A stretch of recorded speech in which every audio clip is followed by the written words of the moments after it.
ang mga kapatid po sa iglesia ay naghahanda na magsagawa po ng rally.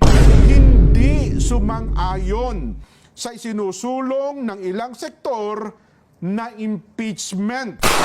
I-share nyo na po, pati yung mga vloggers na kaibigan natin, Nelson. Yung mga vloggers na nakatutok po sa amin. Paki-record nyo po ito, tsak, magugustuhan po ninyo itong ating announcement kayon. Dahil maraming problema ang ating bansa na dapat pong unahin ng ating pamahalaan. Ang Iglesia ni Cristo po ay para sa kapayapaan. Ayaw namin, ayaw po natin sa anumang uri ng kaguluhan na manggagaling sa kanino mang panig. Ngayon pa lamang po, mga kababayan, ay nag-oorganisa na po ang mga lokal sa buong iglesia para magkaroon ng mga malalaking pagtitipon. Nason. Para ipakita po at ipahayag, ito pong binabanggit namin na pabor kami sa opinyon ng Pangulong Bongbong Marcos na no to impeachment. Dahil ang daming ang problema ng bansa, hindi ba? Ang dapat po nating unahin, ang problema ng bansa na mas malaki. Yes. Hindi po ang impeachment. At dapat maintindihan nyo rin na ito ay para sa kapayapaan. At hindi para sa anumang kaguluhan na posibleng manggaling kahit sa anumang panig. Tama. Dapat yun ang maintindihan natin. Wala tayong pinapanigan, kundi yung pagkakaisa at kapayapaan ng bansa. Well, opo. Dito naman kasi sa sitwasyon nakikita, sariling opinion ko na ito, ay meron talaga mga tao kasi na merong, ang tawag doon, inferior motive, may motibo eh. Parang ayaw nilang makita, malungkot sila, na makita ang bansa ay nagkakaisa eh. Di ba?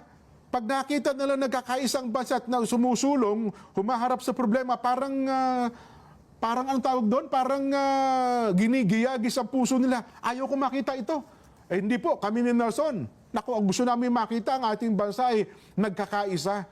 Di ba? Hinaharap po ang mas malaking problema, hindi po itong impeachment. Totoo yan. Para magkaroon na rin tayo ng pagkakataon na harapin talaga. Ano ang problema ng bansa natin? Hindi ba? Ayan. Kung araw-araw kayo na sumusubaybay dito, kabisado nyo na. Hindi po ba? Na number one, ang mahal ng bilihin. Bagsak ang ating agrikultura. At ang solusyon natin, importasyon ng importasyon. Yan ho ba? Yan, hindi ba priority ang tiyan? Ang kakainin ng mga mamamayan? Hindi ba yan dapat ang inuuna? Hindi ba, Jen? Sino bang makikinabang kung impeachment ang paglutunan natin ng pansin? Magkakaroon ba ng bunga ang mga tanim? Gaganda ba ang ani ng palay? Hindi na ba tayo mag-i-import ng kung ano-anong agricultural products kapag natapos ang impeachment?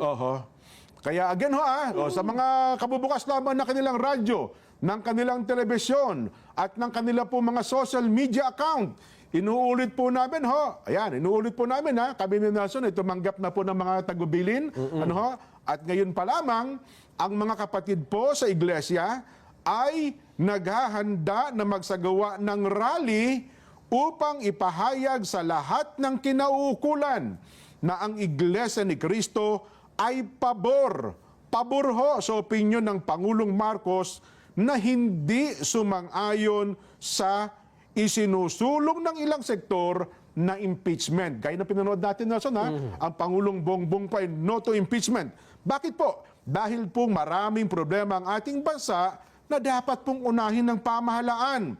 Alam na alam po ninyo, ang iglesia ay para po sa kapayapaan. Ayaw po natin ng anumang uri ng kaguluhan na manggagaling sa kanino mang panig. Sana po ay maliwanag at malinaw po sa lahat yan, Nelson. Yan po ang dapat ay palaganapin natin sa lahat ng ating mga kababayan. At sana po ay marinig din ng mga kinaukulan ng mga ahensya ng ating pamahalaan, Nelson. At alam ko, Jen,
ang mga kapatid po sa iglesia ay naghahanda na magsagawa po ng rally. Magsagawa po ng rally upang ipahayag sa lahat ng mga kinauukulan na ang Iglesia ni Cristo ay pabor. Pabor po sa opinyon ng Pangulong Bongbong Marcos na hindi sumang-ayon sa isinusulong ng ilang sektor na impeachment. Dahil maraming problema ang ating bansa na dapat pong unahin ng ating pamahalaan. Ang Iglesia ni Cristo po ay para sa kapayapaan. Ayaw namin, ayaw po natin sa anumang uri ng kaguluhan na manggagaling sa kanino mang panig. Ngayon pa lamang po, mga kababayan, ay nag-uorganisa na po ang mga lokal sa buong iglesia para magkaroon ng mga malalaking pagtitipon. Nelson, i-share nyo na po, pati yung mga vloggers na kaibigan natin, Nelson. Yung mga vloggers na nakatutok po sa amin. Paki-record nyo po ito, tsak, magugustuhan po ninyo itong ating announcement kayon. Napakalaki po nito. At baka mabigla kayo, manghinayang kayo kung hindi nyo po maire-record itong announcement natin ngayon. Okay, hindi nyo napanood, diba? Oo, pero bago po yon ay balikan muna natin ang mga pangyayari. Yan, bigyan natin ng konting premise, no, son? Background. Oo. Bakit ba naging abala diyan? Kasi nakita mo, ang House of Representatives, halos araw-araw inaabot nga ng madaling araw kung minsan, naging abala sa kung ano-anong investigasyon, di ba? At kung ano-anong ginagawa. At ngayon ay may nakaumang pa na impeachment. Saan ba nagmula yan dyan? Ano bang pinagmula ng mga pangyayaring ito? Nako, yun na nga po. Dahil sa ito po ang tag natin ito, yung awayan sa politika. Yun hong mga issue na ibinabato sa pangalawang Pangulo, dahil daw po sa ganito, sa ganyan, hindi na natin muna talakayin sapagkat alam naman yun ng ating mga kababayan. At nauwi ho yan sa napakatindi, humantong sa sa bantaan nandiyan diba? Sabi ng Vice President, pag ako namatay, may kinausap na ako para patayin din kayo. Sabi naman ng Pangulo, hindi namin palalagpasin yan, yung mga ganyan. At sa pamamagitan din ng mga mamamayan, nanawagan di ba, sa ating Vox Populi, na dapat, hindi ganyan, di ba? Dapat sa inyong dalawa, bilang leader ng bansang ito, hindi nag-aaway, dapat mayroong magpakumbaba. May mauna. At doon nga ho sa ating Vox Populi, kayo ho ang nagsabi, mga mamamayan Majority sa inyo nagsabi, ang dapat na manguna